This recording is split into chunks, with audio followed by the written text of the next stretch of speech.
বিয়ে করার পর থেকে এই পর্যন্ত মানে বাকবিতণ্ডায় জড়াইছে, আমার নামে মিথ্যা হয়রানিমূলক মামলা করেছে, হামলা করেছে, মানুষ দিয়ে অনেক রকমভাবে নির্যাতন করে আসছে। সমাজের কথা চিন্তা ভাবনা করে, আমার পরিবার পরিজনের কথা চিন্তা ভাবনা করে সবসময় মুখ লুকিয়ে কেঁদেছি। তখন একটা জিডি করতে গেলে বা একটা অভিযোগ করতে গেলে নানানভাবে হয়রানির শিকার হতে হয়। এই দেশে নারীর নির্যাতনের বিরুদ্ধে আইন আছে, এটা প্রয়োজনীয়, এটা ন্যায়সঙ্গত। কিন্তু প্রশ্ন হচ্ছে, একজন পুরুষ যদি মিথ্যা অভিযোগের শিকার হন, তখন তার সুরক্ষা কোথায়? আজ আমরা দেখব একজন সাংবাদিক, একজন অফিস প্রধানকে কিভাবে পরিকল্পিতভাবে মিথ্যা অভিযোগের ফাঁদে ফেলার চেষ্টা করা হয়েছে। আজকের এই ঘটনা শুধু একজন ব্যক্তির নয়, এটি আমাদের সমাজ, আইন ও ন্যায়ের একটি বড় প্রশ্ন। আপনি দেখছেন বিডিসি নিউজ এইচডি। আমি আপনাদের নিয়ে যাচ্ছি একটি বাস্তব ঘটনার গভীরে। চলুন শুরু করি আজকের ক্রাইম ইনভেস্টিগেশন।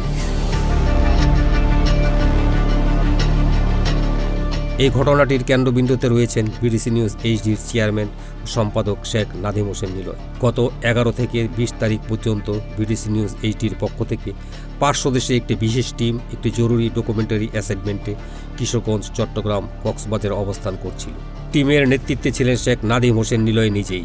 20 তারিখ বিকাল আনুমানিক 5টা। দীর্ঘ 10 দিনের কাজ শেষ করে শেখ নাদিম হোসেন নিলয় অফিসে ফিরে আসেন। ঠিক 10-15 মিনিট পরেই যাত্রাবাড়ি থানা পুলিশের একটি টিম অফিস গেটে হাজির হয় একটি লিখিত অভিযোগ নিয়ে।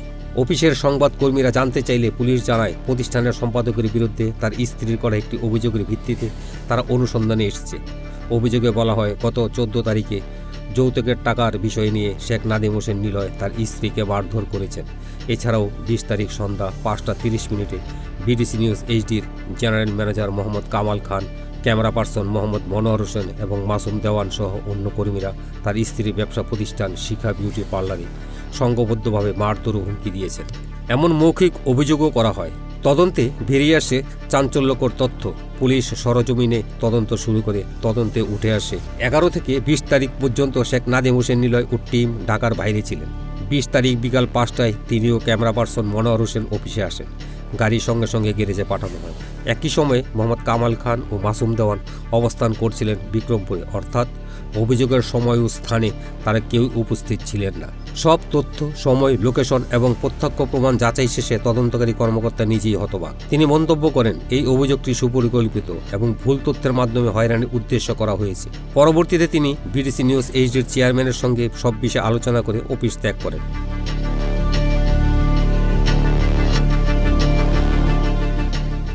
ভবিষ্যতের যে কোনো আইনি জটিলতা এড়াতে বিডিসি নিউজ এইচডির চেয়ারম্যান সহ সকল অফিস কর্মী থানায় উপস্থিত হয়ে একটি সাধারণ ডায়েরি করেন। বিডিসি নিউজ এইচডির পক্ষ থেকে এই ঘটনার তীব্র নিন্দা ও প্রতিবাদ জানানো হচ্ছে। আমরা জোর দাবি জানাই, এই ঘটনার নিরপেক্ষ তদন্ত হোক, আসল রহস্য উন্মোচন করা হোক এবং প্রকৃত অপরাধীকে আইনের আওতায় আনা হোক। এখন আমরা কথা বলবো বিডিসি নিউজ এইচডির চেয়ারম্যান শেখ নাদিম হোসেন নিলয় ও অফিস অন্যান্য কর্মীদের সঙ্গে। আজকে অনেকটা ভারাক্রান্ত মন নিয়ে কিছু কথা বলার জন্য হাজির হয়েছি। আমি Sheikh Nadim Hossain Niloy, chairman BDC news HD.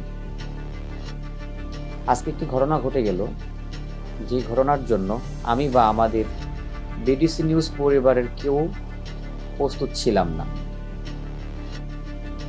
বিষয়টি আমার পারিবারিক ছিল, যদিও ব্যক্তিগত, কিন্তু কখনো আশা করিনি যে আমার স্ত্রী বা আমার সহধর্মিণী তিনি, আমি সহ আমার অফিসের আমার সহকর্মী যারা আছেন সংবাদকর্মী, তাদেরকে নিয়ে একটি মিথ্যা স্ক্যান্ডাল ছড়াবেন এবং তাদেরকে নিয়ে একটা হিউমার ছড়াবেন এবং আমাকে এবং তাদেরকে পুঁজি করে, আমাদেরকে ব্যবহার করে তার নিজের স্বার্থ হাসিলের জন্য সে কোনো ব্যবস্থা গ্রহণ করবেন।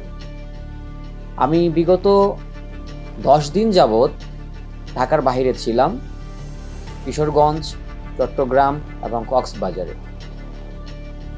বিশেষ টিম নিয়ে আমি ডকুমেন্টারির কিছু কাজ করার জন্য যখন ঢাকার বাইরে যাই, যাওয়ার পর থেকে গতকাল বিকেল 5:30 নাগাদ আমি অফিসে এসে উপস্থিত হই।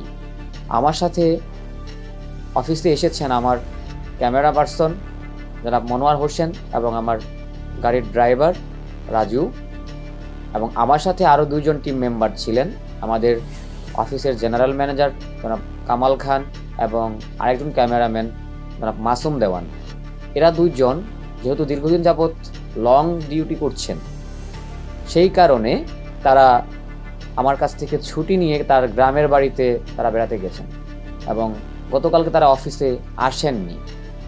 অথচ আমার ওয়াইফ গত 14 তারিখে থানায় হাজির হয়ে আমাদের সকলের নামে একটি মিথ্যা অভিযোগ দায়ের করেছেন। আমি নাকি যৌতুকের জন্য তার পরিবারের সকলকে গালাগালি করেছি এবং তাদেরকে হুমকি দিয়েছি এবং তাকে মারধর করেছি। যেহেতু আমি 10 দিন যাবৎ ঢাকার বাইরে, তাহলে আমি কিভাবে এবং আমার লোকজন কিভাবে তাকে গায়ে হাত তুললাম বা কিভাবে মারলাম সেটা আমার বোধগম্য নয়। দ্বিতীয়ত, আমি যখন গতকালকে ঢাকায় এসে পৌঁছেছি, কালকে 6টা থেকে 6:30টার মধ্যে, 6:30 হবে না, 6টার মধ্যে আমার ওয়াইফ যাত্রাবাড়ী থানা পুলিশকে অবহিত করেছেন আমি গতকালকে আমার স্ত্রীর বিউটি পার্লার, শিখা বিউটি পার্লার নামক যে বিউটি পার্লার রয়েছেন আমাদের অফিসের নিচতলায়, সেখানে মাসুম দেওয়ান, মনোয়ার হোসেন, কামাল খান সহ আমার অফিসের আরও কিছু স্টাফদেরকে নিয়ে তার পার্লারে যে ভাঙচুর করি এবং তাকে মারধর করেছি সকলে মিলে।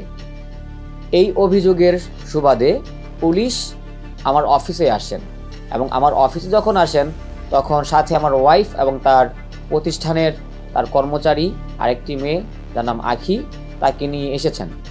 আসার পরে যখন পুলিশ বিষয়টা তদন্ত করলো, যাচাই বাছাই করলো, তখন আমি সমস্ত বিষয় খুলে বললাম এবং আমাদের অফিসের যে স্টাফদের নামে মিথ্যা অভিযোগ এনেছে তারা কেউ যে ঘটনাস্থলে নাই বা ছিল না তার সমস্ত প্রমাণ দিতে আমরা সক্ষম হই।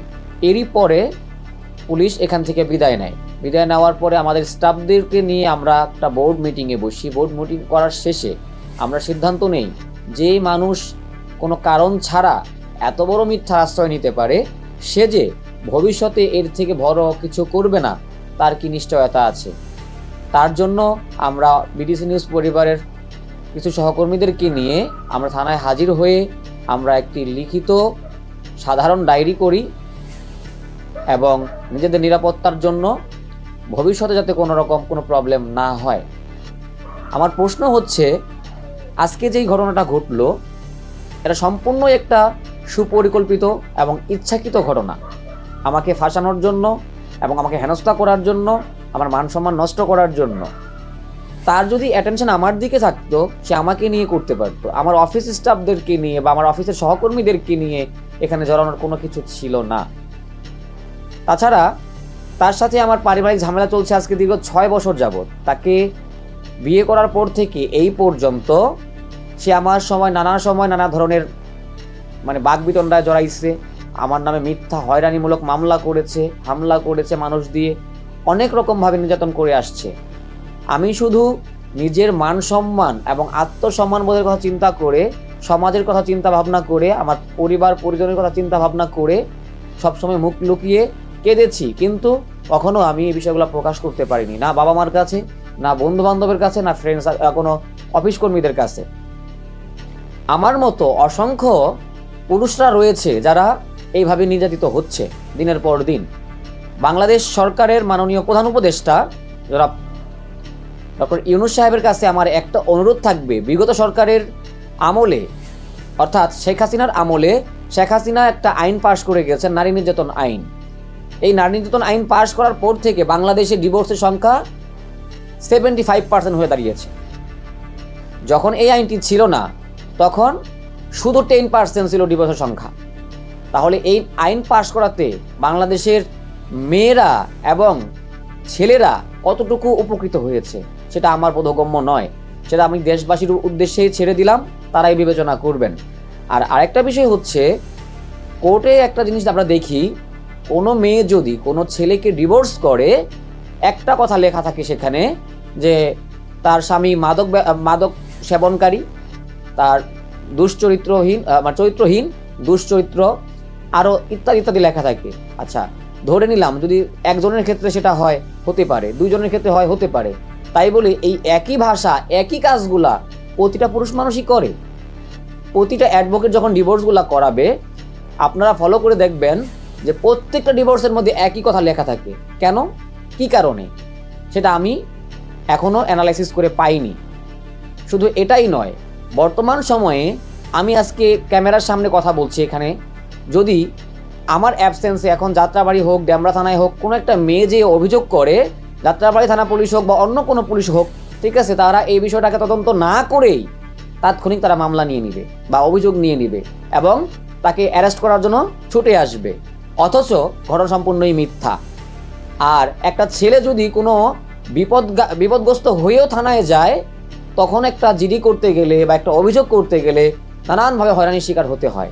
তখন তারা বলে আমরা অভিযোগ নিচ্ছি বা জিডি নিচ্ছি, আমরা এটা তদন্ত করব, তারপরে ব্যবস্থা নিব। কেন? যদি বাংলাদেশে নারী এবং পুরুষ সমান অধিকার হয়ে থাকে, তাহলে নারীর জন্য একরকম আইন আর পুরুষের জন্য একরকম আইন হবে কেন? নারীর জন্য নারী নির্যাতন আইন পাশ করা হয়েছে, পুরুষদের জন্য কেন পুরুষ নির্যাতন আইন করা হলো না? আবার আরেকটা বিষয় করা হয়েছে যে নারী এবং পুরুষ যেই ডিভোর্স করুক না কেন, উভয় পক্ষের যেই ডিভোর্স করুক না কেন, ডিভোর্সের দেড়মোহর যত টাকাই হোক না কেন, সেটা পুরুষকে দিতে বাধ্য থাকিবে। কেন? তাহলে তো এই বিষয়টাকে কেন্দ্র করে নারীরা ব্যবসা শুরু করেছে।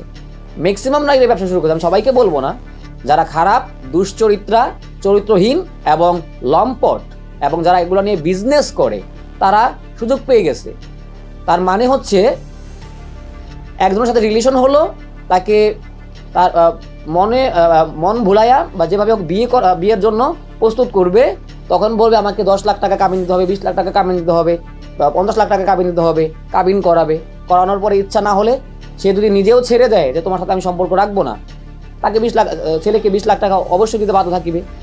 এটাই তো আইন করা হয়েছে। শুধু তাই নয়, যদি তার কিছুদিন পরে আবার পুনরায় আরেকটা ছেলের সাথে বিয়ে হয়, তাকে আবার বিয়ে করার পরে আবার তাকেও ডিভোর্স করে দেয়, তার কাছ থেকেও টাকা আদায় করে নেবে। তাহলে বিজনেসের সুন্দর একটা পারপাস, বিনা পুঁজিতে ব্যবসা শুরু হয়ে গেছে। ঠিক আছে, কেন করেছে এটা?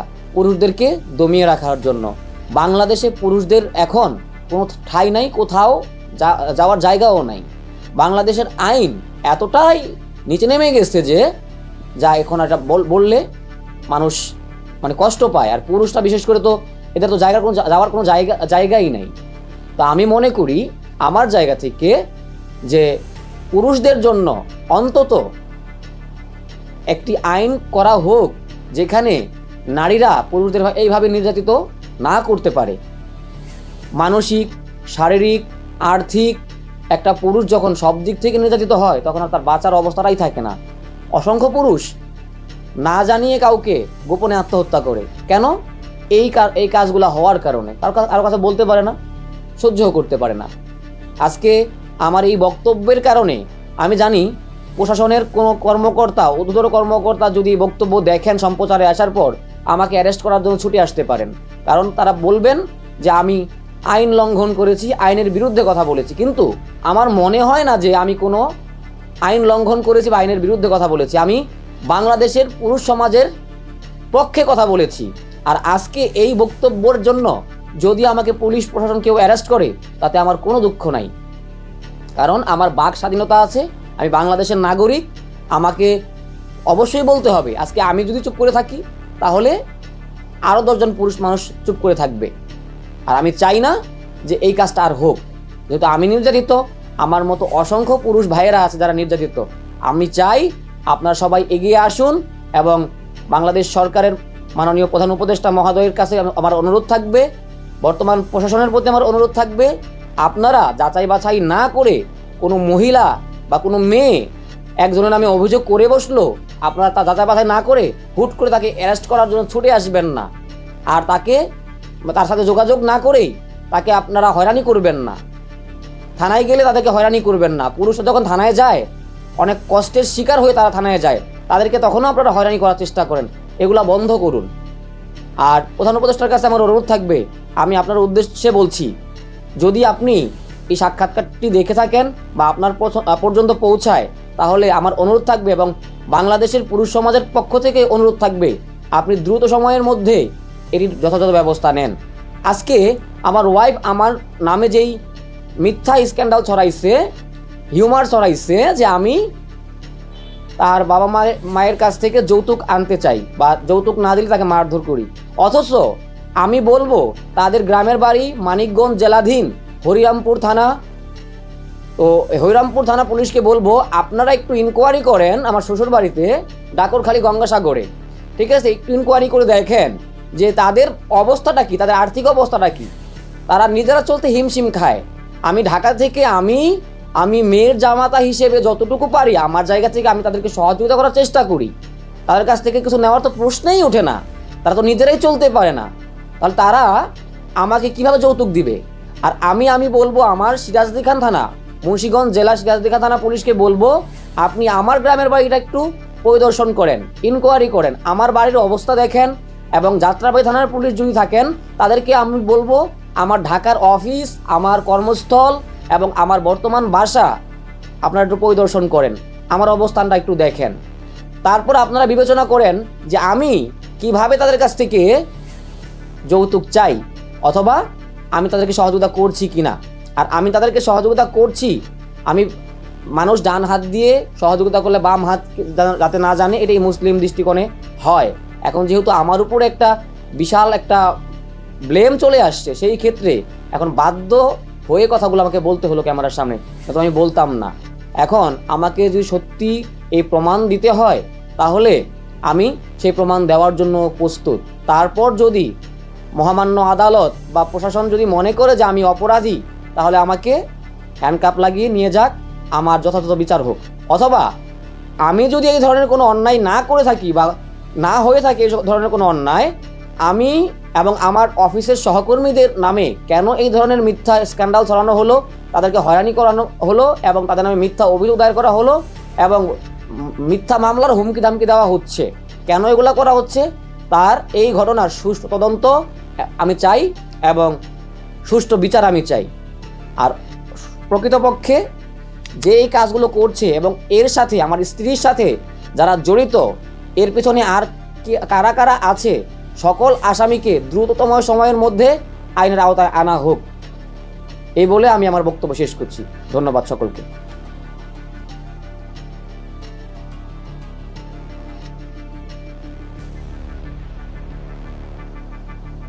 কিন্তু বিগত কয়েকদিনে আমাদের যেসব স্টাফগুলোর নামে অভিযোগ নেওয়া হয়েছে তার কেউই ছিল না, সবাই কক্সবাজারে ছিল। আমাদের একটা ডকুমেন্টারি শ্যুট ছিল, তারা ওখানে ডকুমেন্টারি শ্যুটের জন্য গেছে। তার সাথে আমাদের যে সিউ স্যার সেও ওখানে গিয়েছিল।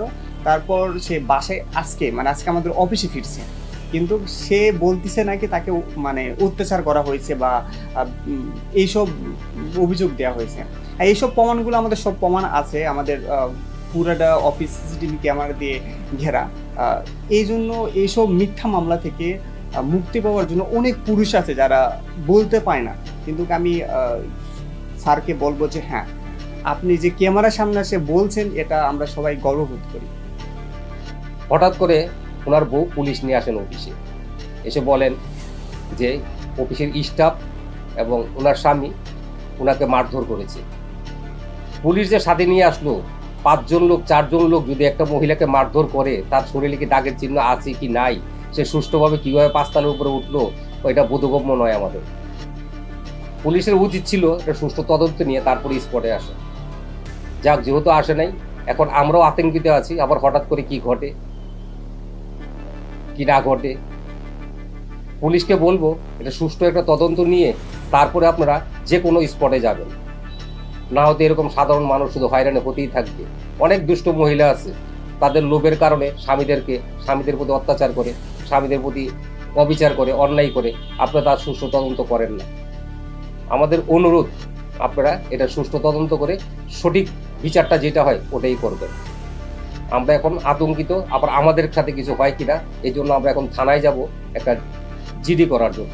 এছাড়াও BDC news HD search the crime team ইতিমধ্যে এই ঘটনার গুরুত্বপূর্ণ তথ্য ও প্রমাণ সংগ্রহ করেছে এবং জানা গেছে যৌতুকের বিষয়টি মিথ্যা এবং বানোয়াট। আরও জানা গেছে শেখ নাদিম হোসেন নিলয় নিজেই তার শ্বশুরবাড়ির মানুষজনকে সাহায্য সহযোগিতা করেন। এছাড়াও তার শ্বশুরবাড়ির অবস্থা খুব নাজুক। তাহলে কিভাবে যৌতুকের দাবি করলো? আরও নতুন তথ্য নিয়ে দেখা হবে আগামী পর্বে। থাকবেন বিডিসি নিউজের সাথে। ধন্যবাদ।